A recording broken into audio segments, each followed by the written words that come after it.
Before we get into it, I need you to really hear me with your spirit, not just your ears. Because too many people out here living like their value comes stamped on them by somebody else, like they need the world to co-sign who they are before they even take their first step. But that ain't the truth. That ain't the marathon mindset. Real value, the kind that lasts, the kind that gets respected, that's something you set for yourself long before anybody else recognizes it. You define it in silence and sacrifice, in the days where nobody is clapping, nobody is watching, nobody is believing but you. And that's what we tapping into today. Set your own value. The world will adjust. See, life gone put a price tag on you if you don't put it on yourself. People gone treat you however you let him. Opportunities gone show up or walk right past you based on the energy you project. And the difference between the people who stay overlooked and the people who get chosen ain't luck, it's value.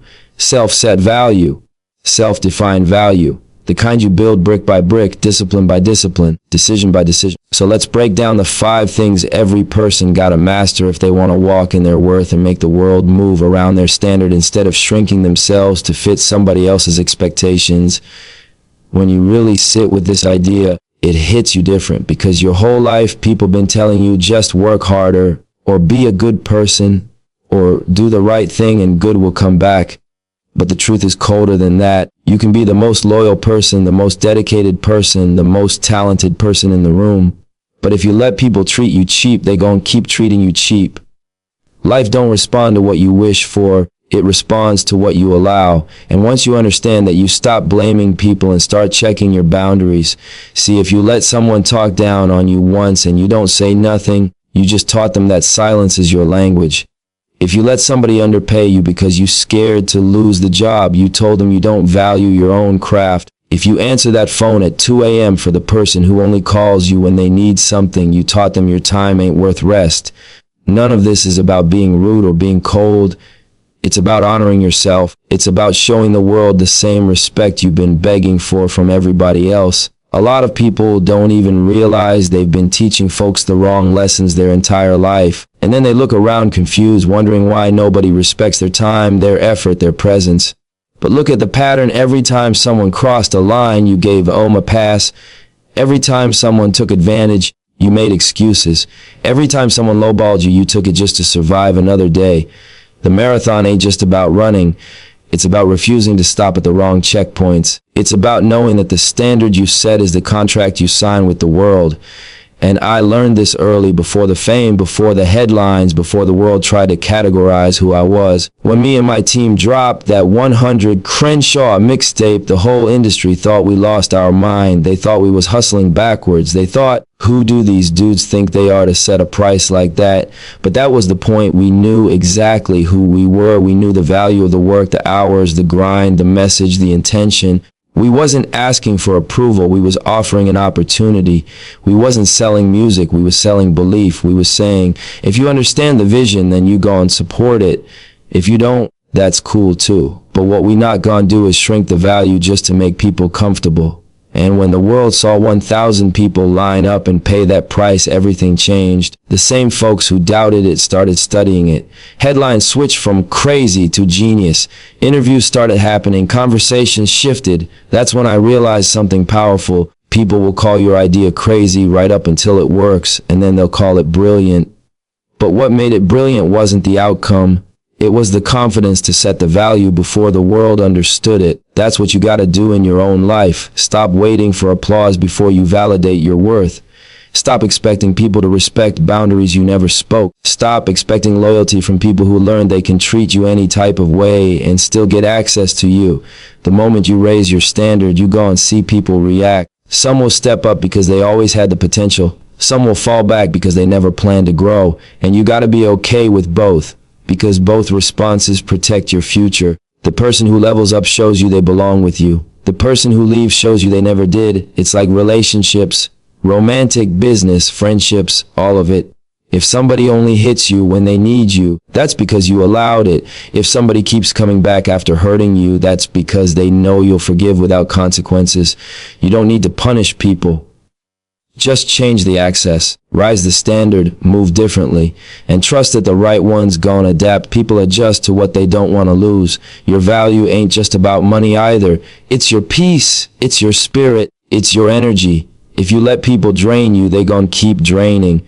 If you let the world pile pressure on you without checking in with yourself, you gon' break under weight that ain't even yours. Self-respect is quiet, but it echoes loud in how your life unfolds. I've seen this play out in neighborhoods, business deals, and homes all across the world. People who grew up with nothing letting life treat them like nothing because nobody told them they were allowed to demand more. But the truth is, you teach the world how to treat you the same way a teacher leads a classroom, through example, through structure, through consistency, not through shouting, not through threatening, but through standards. And when you hold those standards steady, something else happens too. You start attracting better energy, better opportunities, better conversations, better relationships. You stop being accessible to situations beneath your purpose. That's why I always say raising your value is a win-win. If someone levels up to meet your standard, y'all grow together. If someone decides it's too high and walks away, they just remove themselves from a place they wasn't aligned with anyway. Either way, you end up surrounded by people who match the frequency you're trying to move on. And that's the whole point. You don't set your value to impress the world. You set it to protect your future. You set it because you deserve to be treated like somebody who matters. You set it because your dreams need room and your potential needs respect. You set it because nobody else will ever see your worth clearer than you do. The world only adjusts after you do. If you want the same style expansion for the next key points too, just say continue. Confidence is one of those things people misunderstand because they only see the surface. They see the victories, the highlights, the swagger, the presence. They see somebody walking in a room with their head high and think, oh, he arrogant, or she doing too much. But what they don't see is the years behind that one moment. They don't see the discipline, the self-doubt, the self-corrections, the failures, the setbacks, the long stretches where nobody was clapping. Real confidence is built in the dark. It's earned in silence. It's stitched together by every night you kept going when the world gave you 100 reasons to quit. When I say confidence ain't arrogance, I mean confidence is rooted in truth. Arrogance is rooted in insecurity. Arrogance is loud because it's trying to convince the room. Confidence is quiet because it already convinced itself. Confidence is the energy that comes from knowing you didn't cheat the grind. You didn't shortcut the process. You didn't wake up expecting a handout. You paid full price for the version of yourself that stands here today. And that's why I tell people all the time, confidence is proof of the work you put in. You can always tell who really did the work and who just wants the credit. The ones who really did it don't need to brag. They don't need to flex. They don't need to talk. Their energy speaks long before their words do. You can feel it in how they move. You can hear it in the calmness of their voice. You can see it in how they handle pressure. Pressure don't break people who prepared. It reveals them. Think about Kobe Bryant, one of the rawest examples of what earned confidence looks like. When Kobe stepped on the court, he wasn't guessing at his own greatness. He wasn't hoping he could perform. He knew. And he knew because he spent thousands of hours practicing shots nobody would ever see, workouts at 4 a.m., footwork drills until his legs gave out, studying tape when everybody else was partying. He mastered the craft in private so he could dominate in public. That's the formula. That's the blueprint. The confidence wasn't because he liked the spotlight. It was because he created the spotlight. And that lesson translates to every area of life. You want confidence as a businessman. Study the game. Learn the numbers. Master the strategy. You want confidence in your relationships. Work on your communication, your emotional maturity, your honesty. You want confidence in your dreams. Put in the hours when the motivation disappears. Confidence is just preparation meeting opportunity with no fear in its chest. The reason a lot of people lack confidence is simple. They avoid the work. They want to look confident without doing anything that builds confidence. They want to feel valuable without developing value. They want the results but not the routine. But you can't fake what you didn't earn. You can take pictures in the gym, but the weights still tell the truth. You can brag about the grind, but time will expose whether you really put in the hours. And this is where your value gets shaped. People don't respect you because you say you're great. They respect you because you show up great. They respect you because you become someone they can rely on. They respect you because your work speaks consistently, even when you don't. You can't fake consistency. You can't fake skill. You can't fake mastery. The world might doubt you at first, but the world can't deny results forever. I remember moments working in the studio when nobody believed in me yet. Nobody saw the potential, nobody saw the vision, nobody saw the marathon miles I was putting in, but I saw it, my team saw it, And the confidence we had wasn't based on hype, it was based on work. It was built from nights writing, recording, rewriting, re-recording, perfecting, failing, and trying again. Every track, every verse, every beat taught me something about myself. That work built the confidence. That work built the identity. That work made me undeniable before anybody ever knew my name. Confidence is also about embracing failure. People forget this part. They think confidence is being flawless. But the truth is, confidence grows every time you survive something you thought would break you. Every time you fall and get back up. Every time life humbles you but you refuse to fold. When you take a loss and keep going, it changes you. Failure ain't just a teacher, it's a confidence builder. Because once you realize you can bounce back, fear loses its power. Most people run from failure because they think it exposes their weakness. What they don't understand is failure builds the muscle you need to walk into any room with certainty. Failure builds wisdom. Failure builds discipline. Failure builds resilience. And all of that pours into confidence. The type that can't be shaken because it came from being broken and rebuilt. And that's why you can't skip the process. You can't fake mastery. You can't pretend you worked when you didn't. You can't download discipline. You can't stream resilience. You gotta earn it. You gotta sweat it. You gotta live it. And when you do, your whole aura changes. You walk different. You talk different. You make decisions different. You attract different. People feel it on you. They see it before you say a word. That's what I mean when I say your energy should speak before your mouth ever opens. When you've really done the work, the world recognizes it without explanation. You don't have to prove anything to anyone. Your presence proves it for you. Your confidence becomes your introduction. Your work becomes your resume. Your discipline becomes your reputation. And your consistency becomes your value. The strongest people in the world aren't the loudest. They're the most prepared. They're the ones who built something real when nobody was watching. They're the ones who trusted the process even when the process felt slow.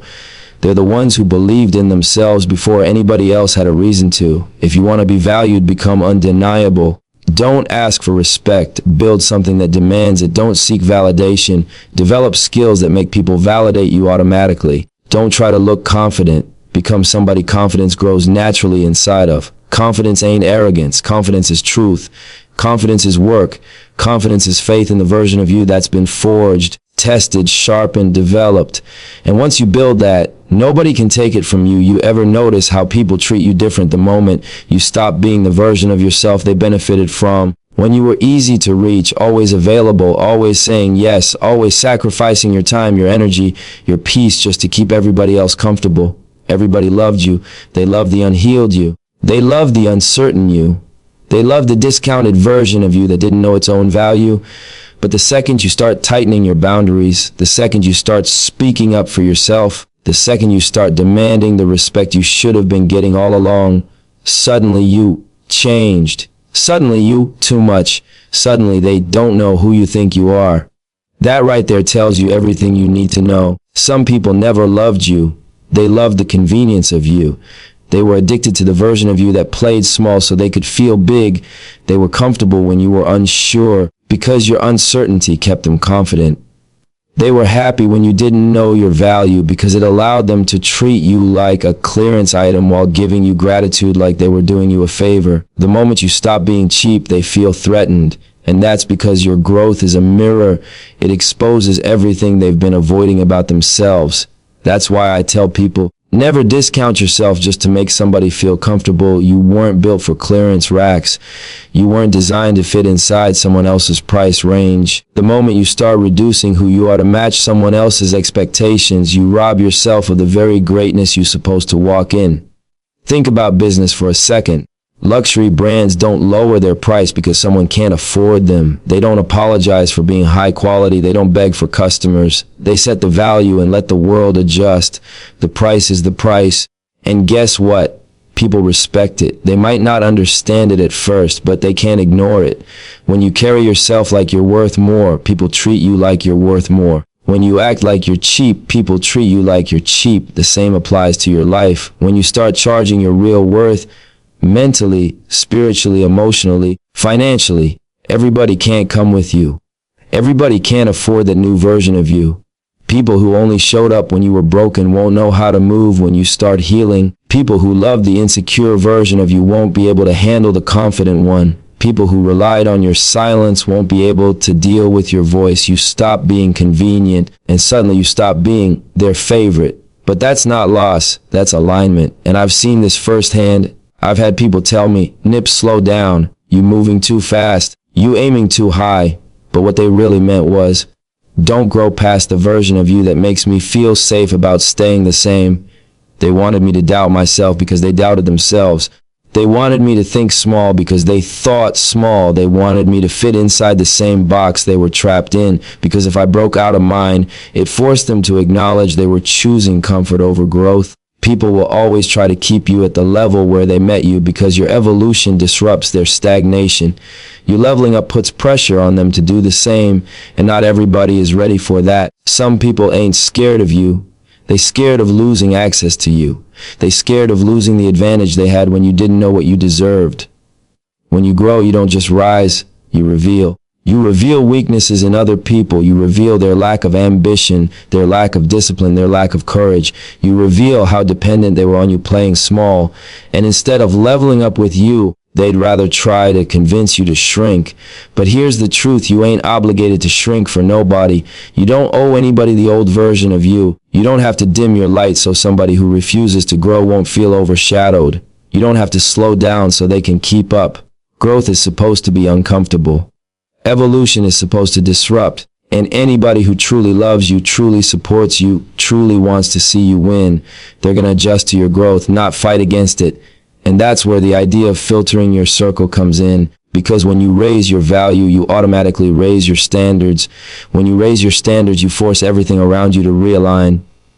People, habits, environments, conversations. The ones who were only there for the discounted version of you won't make the cut. And that's good. That's healthy. That's necessary. Because the higher you climb, the more you need a circle that matches your altitude. A filtered circle is a powerful one. When the wrong people fall off, the right people show up. When the noise gets removed, the clarity gets louder. When you stop pouring into people who only take, you suddenly have the energy to invest in people who reciprocate.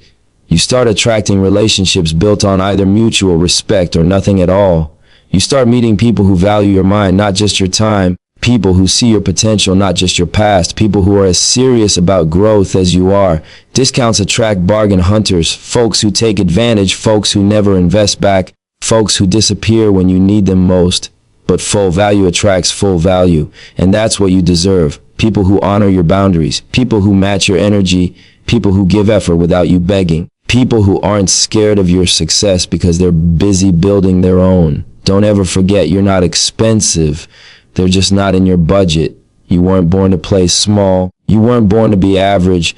You weren't born to shrink just to make other people feel comfortable standing still. You owe it to yourself, your future, your family, your purpose to walk in your full value. To stop apologizing for growing. To stop explaining why you want more. To stop lowering the price on your energy just because someone refuses to raise theirs. Once you stop discounting yourself, your whole life changes. Your relationships change, your opportunities change, your environment changes. You start moving with a different kind of confidence, a different kind of clarity, a different kind of peace, because you finally understand something most people never learn. The world treats you how you treat you.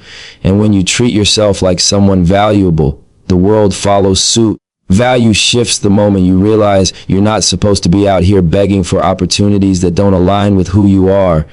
You're not supposed to chase validation from people who don't even value themselves. You're not supposed to cling to situations just because you're scared to lose them. That's survival energy, not purpose energy. And the marathon taught me, the minute you start operating from desperation, you start negotiating your worth. You shrink your price. You silence your voice. You bend your boundaries. You become less you just to keep something or someone that was never built to stay. That's why walking away is one of the strongest moves you can make in life. It ain't easy. It ain't comfortable. It ain't smooth. But it's powerful, because the ability to walk away doesn't just reflect confidence. It reflects clarity. It means you know what you deserve. It means you understand that your value isn't attached to one moment, one person, one opportunity, one environment. It means you understand that life is abundant and that you got options even when it doesn't look like it on the surface. People fear walking away because they think letting go means losing. But really, letting go means leveling up. Every time you walk away from something that doesn't honor your worth, you create space for something that actually does. Every time you choose yourself over comfort, you open a door that fear had been blocking. You become a magnet for better because you stop forcing what was never meant for you. See, chasing has a certain energy to it. When you chase, you communicate that you believe you need that thing to feel valuable. You send out a frequency that says, I'm not enough without this. And people pick up on that. The world picks up on that. When you chase relationships, the other person feels like they've got the upper hand. When you chase deals, people lower their offer.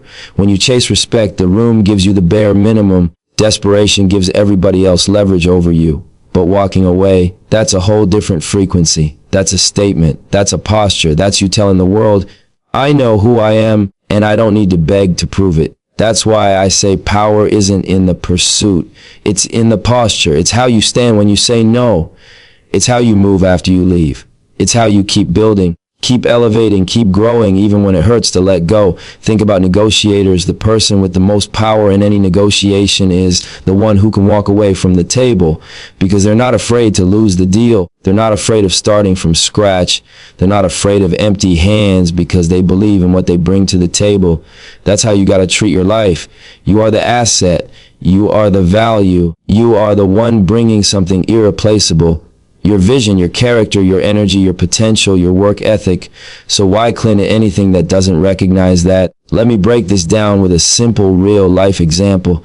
Look at luxury brands. People respect them not just because they have quality products, but because they maintain their standard. They don't go on clearance. They don't negotiate their worth. They don't apologize for their price. And when someone can't afford them, they don't say, let me lower myself so you feel better about buying me.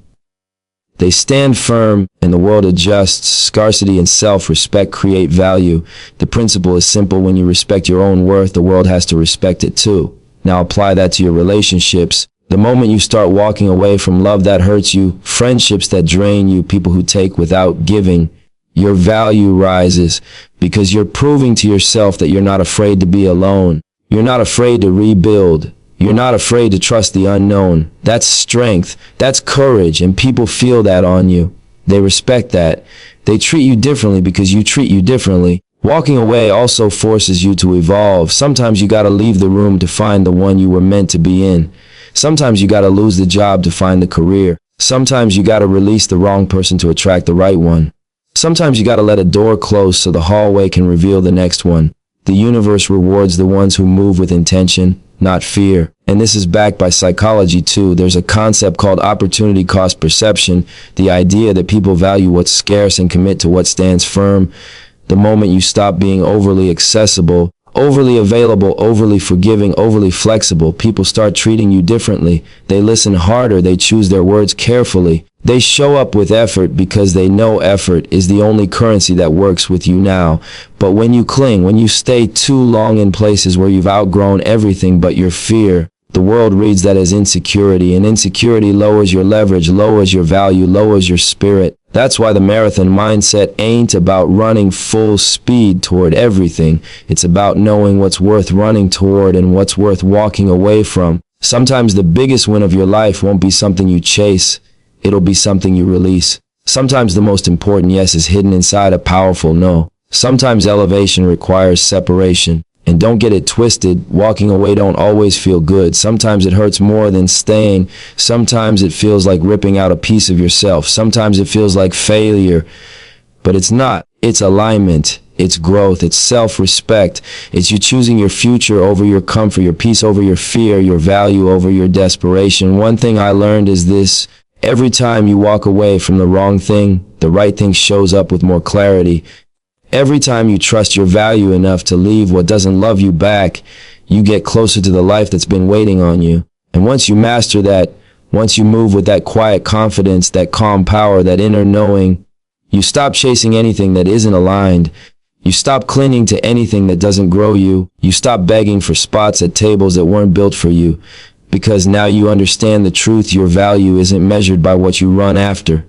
It's measured by what you refuse to settle for. And when you can walk away from anything that doesn't honor you, you become someone the world can't negotiate down.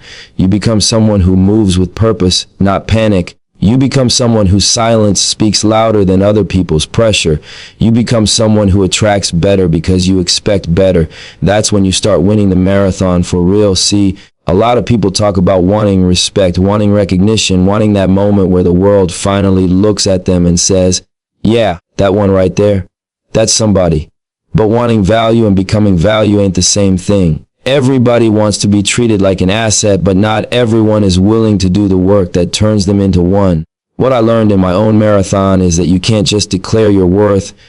You got to develop it. You got to pour into yourself until there's no version of you that's ordinary. People look at the end results, the businesses, the music, the opportunities, and they think it happened because the world suddenly felt generous. But nobody hands you value. The world responds to what you build within yourself. When you invest in your mind, your habits, your discipline, your knowledge, your circle, you level up in silence until one day your growth starts talking louder than you ever could. It's like planting a seed in the dirt. Don't nobody clap for you when you watering it, checking on it, protecting it, making sure the weeds don't choke it out. But when that flower blooms, everybody want to take pictures with it. What they forget is the bloom didn't make it valuable. The work did. And that's the thing about becoming an asset.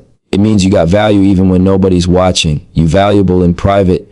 You valuable before the world consigns you. Every successful person you look up to, whether it's an entrepreneur, an artist, an athlete, their rise wasn't some magical moment where everything aligned. It was decision after decision to become better than they were yesterday. It was choosing to study when their friends were chilling. It was waking up early when nobody expected it. It was mastering skills other people saw as too hard or not worth it. It was evolving past the version of themselves that was comfortable.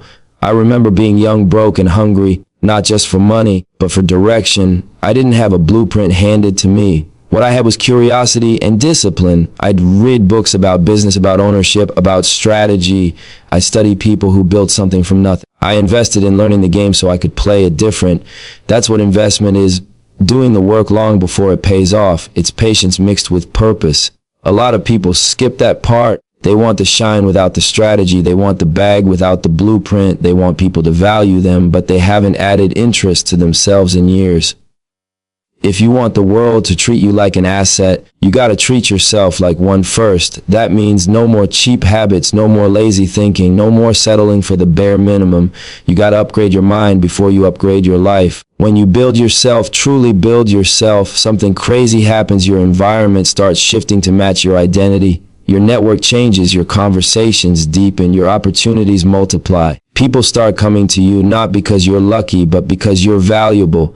They can feel it. They can see the discipline in your movements. They can hear the purpose in your voice. They can sense the hunger in your energy. It's like this. Think about a phone. You don't pay hundreds of dollars for it because of how it looks. You pay because of what it can do. The more features it has, the more capacity it holds, the higher the price goes. Human beings are the same way. The more you can do, the more you know, the more you've mastered, the more the world is willing to invest in you. You become someone whose presence creates opportunity, somebody who adds value just by showing up. That's what happens when you invest in yourself. You turn into a walking asset. And here's another truth. Being an asset doesn't mean you gotta be perfect. It means you're always improving.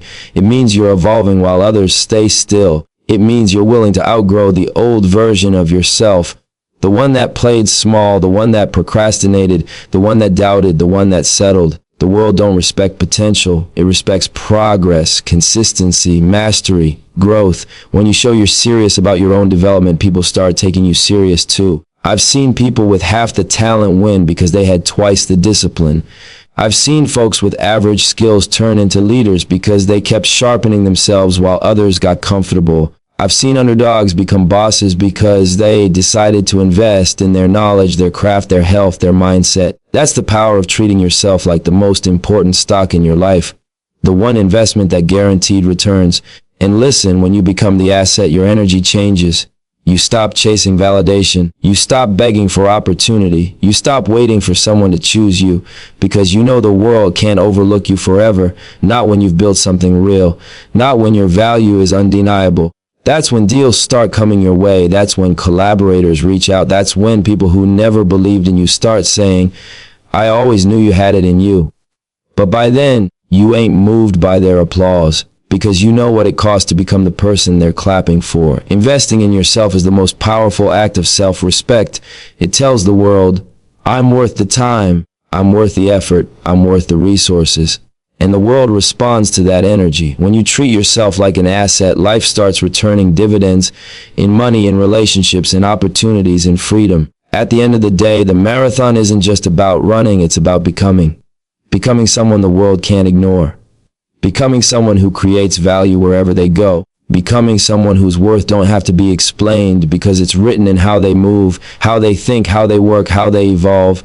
You invest in yourself long enough, consistently enough, fearlessly enough, and eventually you stop chasing value. You attract it, you become it, you are it.